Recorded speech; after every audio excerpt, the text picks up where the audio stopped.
TJ. You know you're rich though, right? Right? You know, you can hold that 35. Take that Give guarantee it to back. me, but I'm gonna let you have it. What does this new deal mean for the Jets, TJ?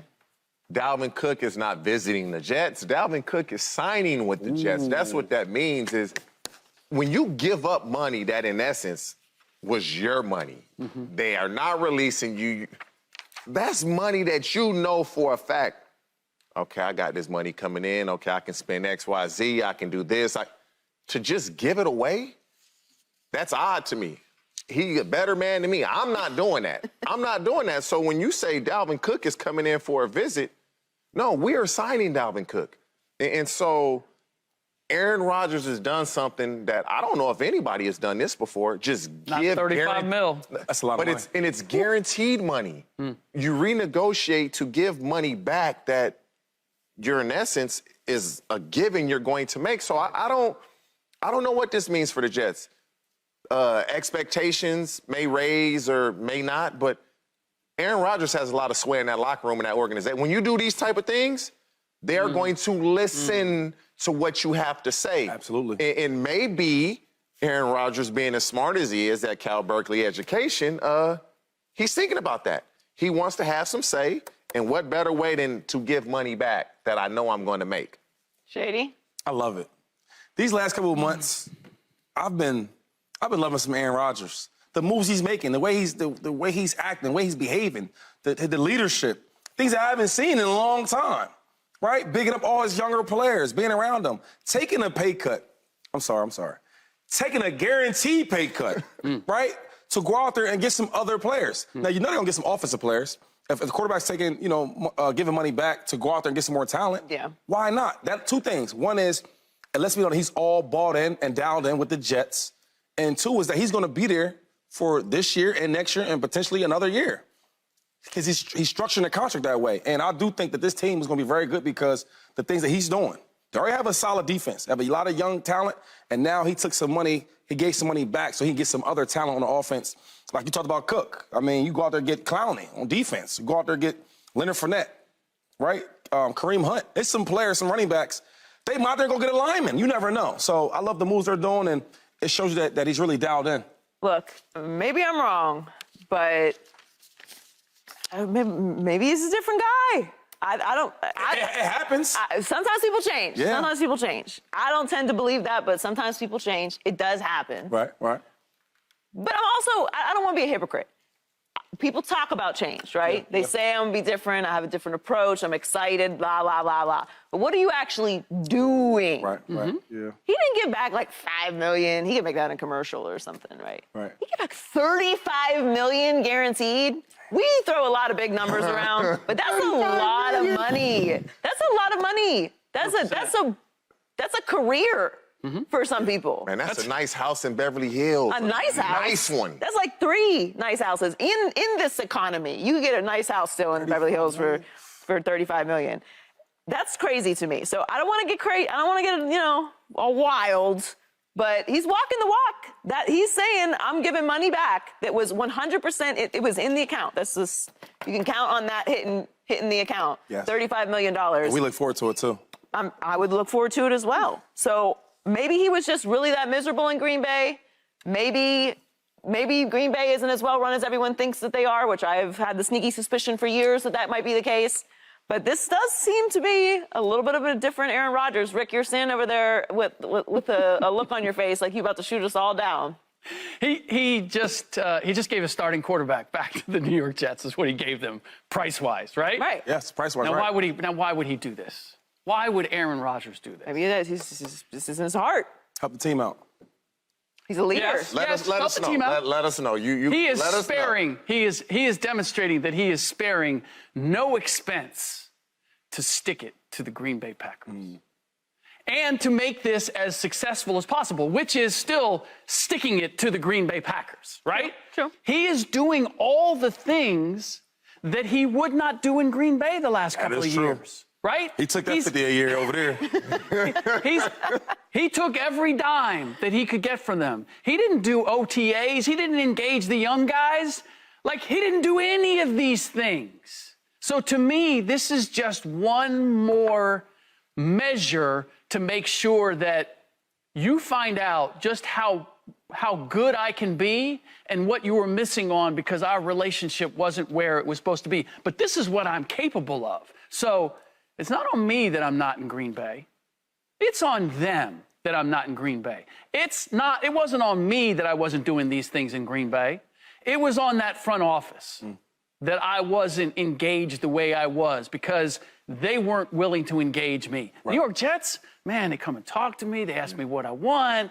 Like, he is. So, you know what? I like what's going on. Let me give it. You need $35 million back? Let me show you. Because ultimately. I don't know if I dislike anybody that much. Okay. Not to the tune of $35 million. I'm pretty petty. I'm not trying to prove any point to the tune of $35 million. I'm with you. Honestly, I'm with you. You think they asked him to do this, or he brought the conversation up like, you know what, I think we need some more pieces. Like, how did this come about? Right. I mean, maybe the conversation was, hey, we're trying to bring in, these certain players, but it's, sorry, Aaron, it's going to be a little tough with the salary cap, whatever. And he was like, what can we do? Yeah. Maybe that was the conversation. I have a hard time believing they walked in there like, yo, run us this 35 back. But you might be onto something. Because while I've had my, disagreements with some of Aaron's choices over the past couple years, one thing I've always been on Aaron's side about is you're not about to play me and move up in the draft and draft Jordan Love, and you couldn't so much as give me a call. Yeah. You couldn't shoot me a text like, hey, we're about to draft your replacement. And the Packers are who they are. That's what they did to Brett Favre. Like this is their style. But I always understood his pettiness and resentment towards them for the way that they handled that. Yeah. So you might be onto something there. But is there more or less pressure on Aaron Rodgers, or has it changed at all since he's made this move, Shady? This season? I'm going to say this season? Yeah. No, I'm going to say less pressure, right? Because I think that even though you're talking about this season, but when you look at the whole grand scheme of things, is that, okay, we have 2 years to get this done. Right? And potentially you get him another year. So I think that if the pressure is in the length of the contract, all right, we got Aaron Rodgers here in New York. He's a Jet. We want to get a championship or at least compete for one. I think this year they figured out he took some money off. They might get some more players. They're going to compete this year, a new team, right? Now that he's there, and then I think next year is the real pressure. Like, all right, bro.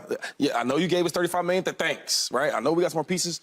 What are we doing now? We're trying to compete and we're trying to win. So I think the real pressure is next year. I think it depends on how this year goes. If they have an incredibly successful season, they go to the Super Bowl, win the Super Bowl, make it to the AFC Championship game, there won't be as much pressure next year. Right. But it will depend on how the season goes. But I think all of these decisions depend on how the games actually go. Everything that we're talking about right now is on paper stuff. We're already seeing, we'll have news about injuries that are happening in camp, and things are changing quickly, and we know how quickly it can change during the course of an NFL season.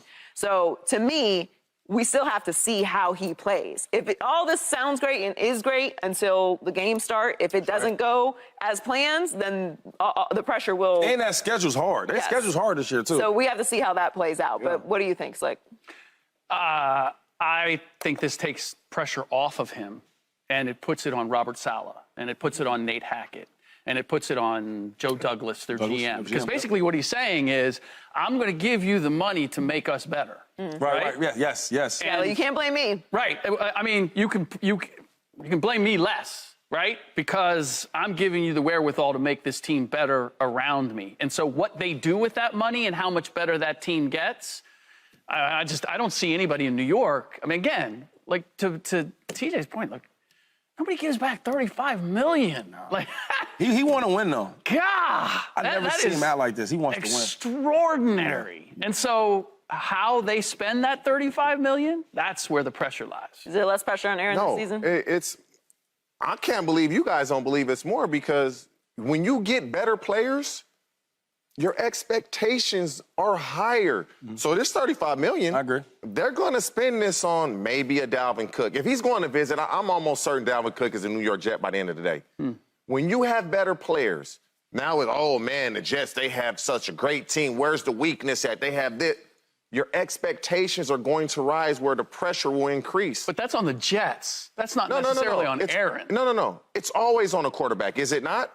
If the Jets have a great season, we're going to give Aaron Rodgers credit. If the Jets have a bad season, It's Aaron Rodgers' fault. And so it's all on him. Pressure's not on Dak, though. So, I mean, that's one thing. That's a different team.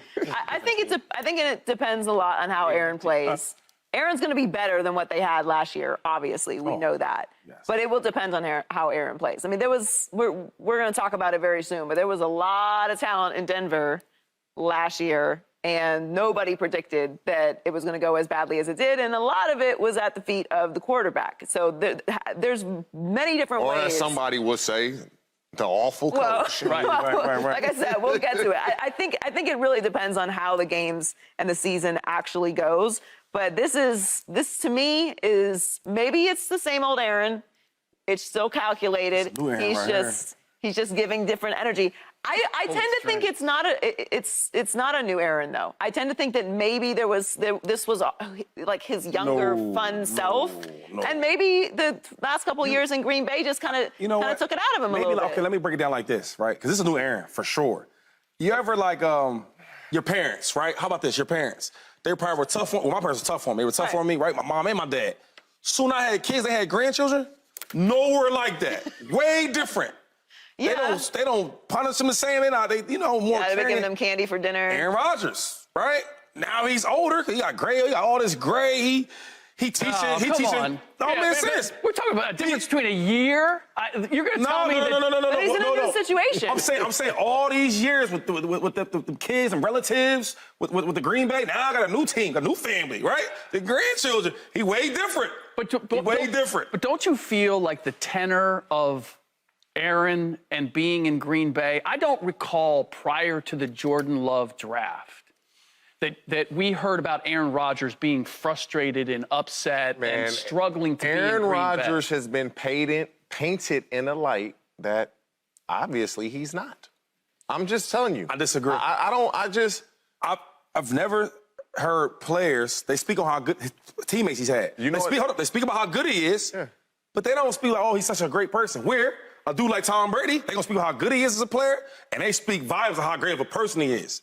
You see what I'm saying? You know a lot of wide receivers. It's very keep different. it real basic. Like, oh, I love Aaron. He throws a great deep ball. The way Brady came into the league and the way Aaron Rodgers came in, it's completely different. When you come into the league and you start at the basement like Brady did, you view things a lot different. When you become that guy, you might change a little bit. That's not. You might be in the basement until you up here, then you gonna act like you up here. Brady don't. That's not it. Rodgers was. Although he got drafted late in the first, he was a first-round pick. But he didn't play for 3 years. But he still was a first-rounder.